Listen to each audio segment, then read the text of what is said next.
Hello, my dear students. I'm Dr. Vaishaly Bharambe. I've been teaching anatomy for more than 25 years and I love it. Today I have come with a very important set of lectures for you. This is my mammary gland series. Okay, so I'm going to cover the topic of mammary gland into 3 lectures, as you can see. Lecture 1, in which I'll be covering development and histology along with applied anatomy. Lecture 2, when I'll be covering gross anatomy, lymphatic drainage, blood supply, nerve supply and so on, along with that applied anatomy. And then lecture 3, when we will be doing a drawing label as to how to remember the important lymphatic drainage of mammary gland. Okay, so let's begin lecture 1, which is development and histology. You will wonder, why should I study histology? Remember, students, mammary gland is basically about its histology. If you don't know histology, you're never going to be able to diagnose nor treat breast cancer, which is one of the major pathologies affecting breast. Correct? So, understand the histology. Right. Before I begin, please keep some color pencils, drawing sheets with you. Whenever I ask you to draw, you should be able to quickly do the diagram. Right. So the topic for today, development and histology of mammary gland with the related applied anatomy. Some questions for you. Let's see whether you are able to answer that. Following is true regarding completion of development of mammary gland. It's complete before birth, during early childhood, at puberty, at the end of pregnancy. Do you know the answer to this question? Think about it. Plus, you can be asked microscopic structure of mammary gland. You can be asked to draw and label microscopic structure. You can be asked what is terminal ductal lobular unit of mammary gland. Do you know what it is? If you don't know, then it's time you got to know through this lecture. Okay? Oh wow, this is an elephant. What is it doing in my lecture? Okay, it's here because all mammals have an ability to nourish their young through milk produced by specialized glands called the mammary glands. Like an elephant, like any other mammal, we too are mammals and therefore have got mammary gland or breast. Okay, right. So, what is the human breast made up of? It's made up of breast tissue, an areola and a nipple. There are similarities in the breast of the male and the female, and then striking differences, as you are well aware. To understand this, we need to first understand how really does the mammary gland develop. Okay, so in the intrauterine life, at some point, mammary lines develop. Please take a look here. You can see there is a mammary line. The mammary line extends from the patient's axilla to the groin region. That's along this entire line you can develop mammary glands. Over a period of time, the mammary glands regress, and only the pectoral region, there is a tissue remaining which can develop into mammary gland. That is how we humans have got mammary glands only in the pectoral region. Of course, you have seen in animals there are mammary glands along the entire mammary line. Right. So now what happens? At the site where the mammary gland is supposed to develop, you can see there is an ectoderm and there is a mesoderm. Slowly, around the 5th month, the ectoderm begins to depress downwards, resulting in development. Just keep on seeing. I have tried to make it as visual as possible because it's easy. Just have to understand it. So a small pit develops at the point where the mammary gland is supposed to develop. This is called as the mammary pit. You can see how epithelial cords have started to depress downwards. Okay. Over a period of time, these epithelial cords form what is called lactiferous duct. Please note this lactiferous duct here. The lactiferous duct soon develop such ampulated ends which are the precursors of future glandular tissue. But you can see that the mammary pit continues to persist. Just before birth, the underlying mesoderm quickly rises up and results in development of the nipple. So what you are seeing here now is a duct ductal system which over a period of time will get canalized, but the rudimentary ductal system of mammary gland will remain so till person hits puberty. This is an absolutely rudimentary mammary gland. Right. Even in this, there can be anomalies. For example, there can be no mammary gland at all. If the mammary milk line has regressed, it may regress completely. No mammary gland. There may be multiple nipples formed instead of two. There may be more than two breasts formed. There can be an inverted nipple. Now, this is something you must all note. When the nipple normally is protruding outwards, if it can go inside, it can be congenital. It can be as a result of underlying cancerous changes. In both cases, this has to be noted. Okay. So now let's talk about the development of mammary gland in males and females. As you can see, this is the nipple and this is the areola. In the male, the mammary gland is barely a set of ducts limited to the edge of areola. This is what male breast is all about. Of course, sometimes in the male also you can see breast formation. For example, in Klinefelter syndrome, there is a mammary gland formation. Or for example, in case of impaired liver function, there is a gradual development of mammary gland-like tissue. And of course, please note that in case the mammary gland of the male develops cancerous changes, the prognosis is worse than that in females. Okay, so this is the rudimentary mammary gland we see in males. This is exactly what we see in an immature female. Okay, immature as in the person who's not hit puberty. So in the male and in the female, the size of the mammary gland is the same till the female hits puberty. After that, changes will take place that will make her mammary gland different from that in the male. Right. So now that girl has hit puberty. Okay, then what happens? See how the ducts have started to expand. So the ducts branch and rebranch. At the end of the ducts, can you see cellular clusters appearing? So first the ducts branch. At the ends of branches, such cellular clusters appear. And finally, a breast gets formed, made up of this ductal system that you are seeing, supported by a lot of stroma from the surrounding connective tissue and a lot of adipose tissue. So the mammary gland that you see is basically ductal system supported by stroma and fat.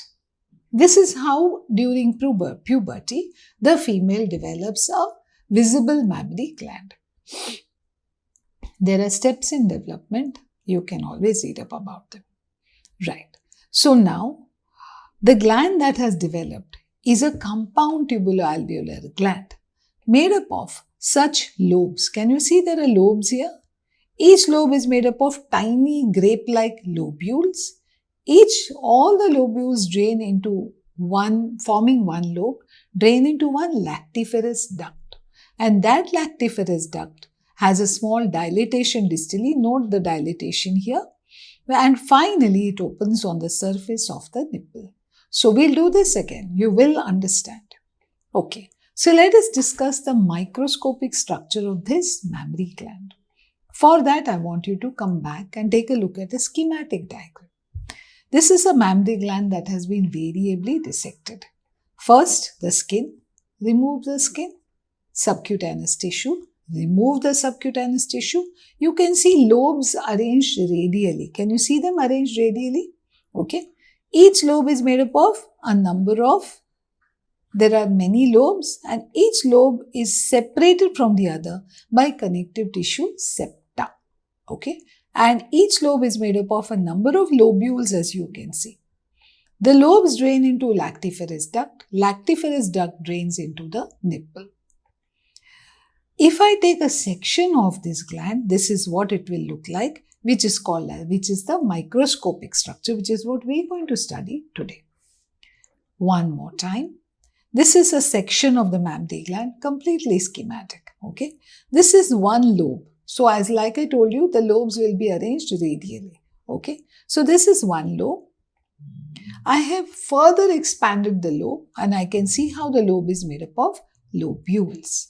One lobe, many lobules.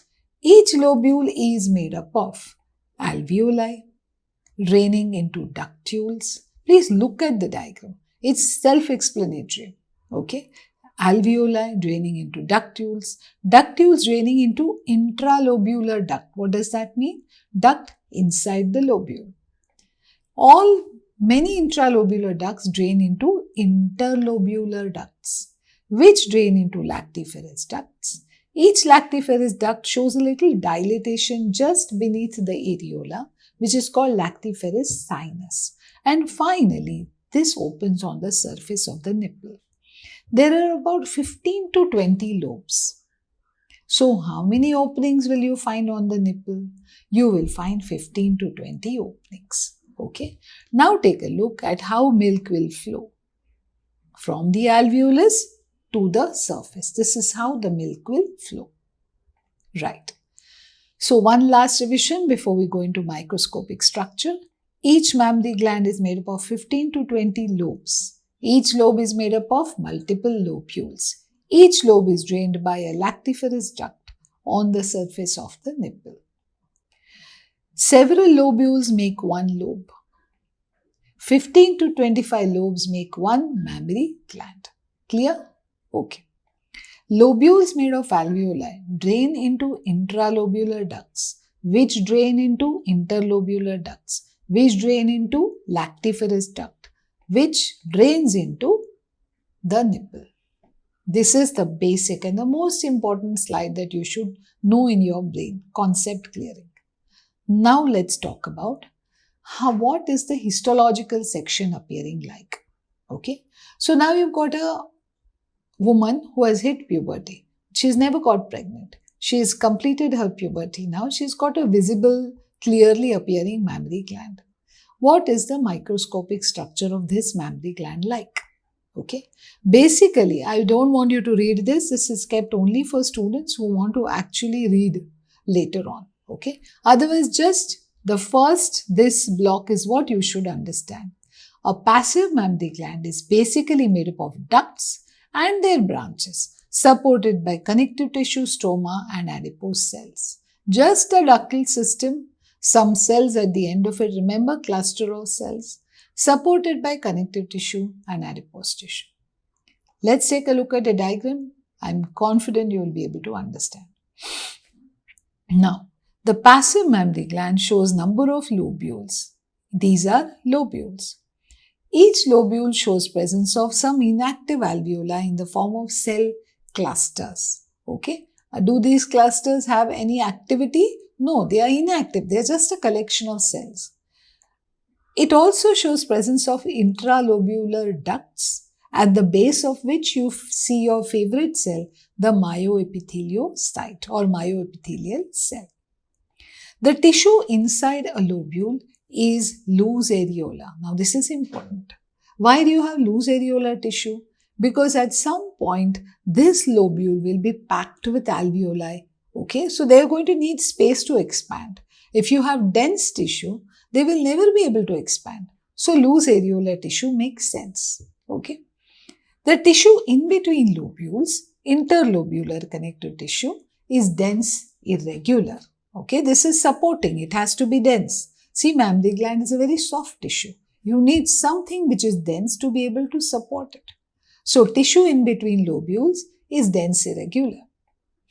It shows presence of interlobular ducts, blood vessels, and some amount of adipose tissue. That's all. Passive mammary gland is equal to ducts, clusters at the ends of ducts, lobules which are full of loose areolar tissue, separated by dense irregular connective tissue showing interlobular ducts, blood vessels, and fat. So now here I want you to look at this table. Remember, mammary gland is to be understood under the following headings. What are the lobules like? What is between the lobules? And is there myoepithelial cell or not? Lobules will contain intralobular ducts. What is the epithelium of these ducts? If it contains cell clusters in it, have the cluster developed lumen in them? Are they secreting milk? What is the height of epithelium of them? That you should know. What is the connective tissue inside the lobule like? Okay, what type of connective tissue is it and how much is it? Between lobules, again, what type of connective tissue? And interlobular connective tissue, what type and how much? Is there a duct there, interlobular duct? What is the epithelium of the duct? Are there blood vessels? Is there the presence of adipose tissue more or less? And finally, is there presence of myoepitheliocyte? Just remember this table and describe along the table. You will find yourself automatically coming to the correct points. Right. So now I just told you how there was an interlobular connective tissue which was dense irregular. Understand that this dense irregular connective tissue attaches the mammary gland glandular tissue to the overlying surface. Can you imagine that? This is the gland. These are the connective tissue septa attaching it to the overlying skin and fascia. These ligaments that it forms are called suspensory ligaments of Cooper. Now you are wondering, madam, why are you giving me all this? I am giving you all this because this is what you should know. Why? Because when the patient develops cancer, the cancer cells spread along these septa, anchoring the tumor to the overlying skin. Now what happens? The breast, which is so beautifully rounded, begins to show some dimpling on it. There is a break in the curvature of the mammary gland. The patient feels as something, I don't know.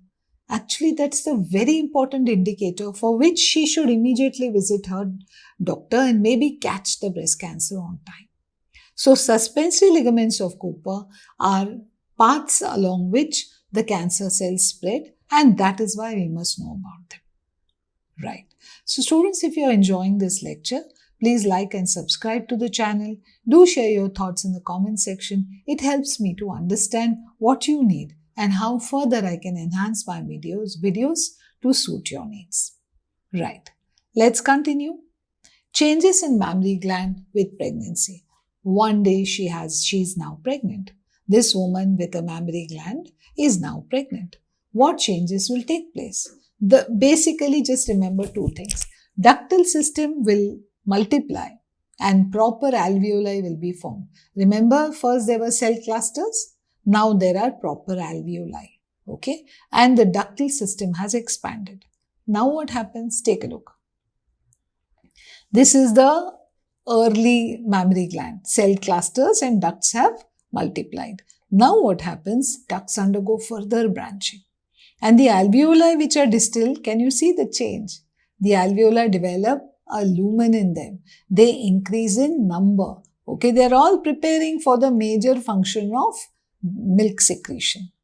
Because the alveoli develop a lumen, they increase in number. The lobule that was kind of empty now gets packed up. Okay, so let's take a look. Can you see this is an enlarged lobule full of alveoli? This is another enlarged lobule. This is another enlarged lobule. Alveoli have increased in number and also develop a lumen in them. Can you see how the number of alveoli has increased and they have developed a lumen in them? What then has happened at the base of the alveolus? You can see a myoepithelial cell ready to do its job. What about intralobular connective tissue? Remember, it was loose areola. It has now reduced because alveoli have used that space to spread out. Okay, so decrease in the number of intralobular connective tissue, whereas the interlobular connective tissue remains almost the same. There are interlobular ducts, blood vessels, and some increase in adipose tissue. Now let's be practical. You have, I'm sure, appreciated how the mammary gland of a female who is in early pregnancy clearly looks a size larger. Okay, so these are the reasons why all this is happening. Right. So what happens now in the late pregnancy? What happens in late pregnancy is that these alveoli now become secretory. Doesn't mean that she starts to secrete milk. No. But the alveoli develop secretory function. So they further increase in the size. So when they secrete a peculiar milk which is called as colostrum, which is rich in protein, rich in maternal antibodies, and they also have a laxative-like substance. Okay, so this was the early pregnancy mammary gland. This is the late pregnancy mammary gland.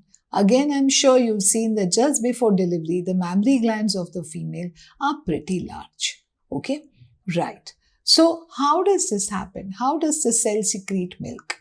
This is one cell of the alveolus. You can see that it's like any other cell. It's got microvilli at the apex, but it is doing something very peculiar. It is releasing fat droplets from its apex. Each fat droplet is covered by pink colored line seen here, indicating cytoplasm. So not only the fat is coming out of the cell, it is carrying a layer of cytoplasm with it. Remember this, I'm going to come back to it in a minute. It's also releasing these purple globules, which are containing protein. They are not covered by pink epithelium at all, pink cytoplasm. So now let's come to what is the method of secretion of fat? It's carrying a bit of cytoplasm with it. That means it's carrying a bit of the cell with it. This is apocrine secretion. The protein is not carrying the cell. It is merely being released from the cell and is therefore merocrine type of secretion. So fat secretion from the glandular cell is apocrine method of secretion. Protein is merocrine method of secretion. At the base of the cell, you can see a myoepitheliocyte and basement membrane as usual. Now, each cell is doing all this. So, what will happen to the alveolus? Take a look. These are the alveoli. You can see how the alveoli are distended with milk. The milk is eosinophilic in its secretion, showing fat droplets, which are now actually represented by vacuoles. Can you see vacuoles here?